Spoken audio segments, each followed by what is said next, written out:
আসসালামু আলাইকুম। আজকে এগুলো হলো আমার দুপুরের খাবার। ডিম ভাজা, পটল ভাজা আর মুরগির গোস্ত ভুনা আর একটা মরিচ। এখন আমি খাওয়া শুরু করব। প্রথমে ডিম দিয়ে শুরু করি। খুব মজা। এখন খাবো পটল ভাজা দিয়ে।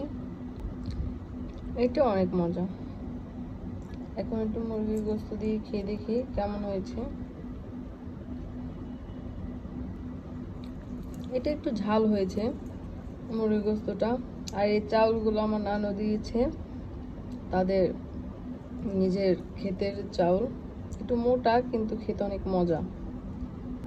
এখন আমি আস্তে আস্তে খাবো পরোটা। এখন একটু ডাল নিব, ডাল দিয়ে ডিম দিয়ে মরিচ দিয়ে এখন খাবো।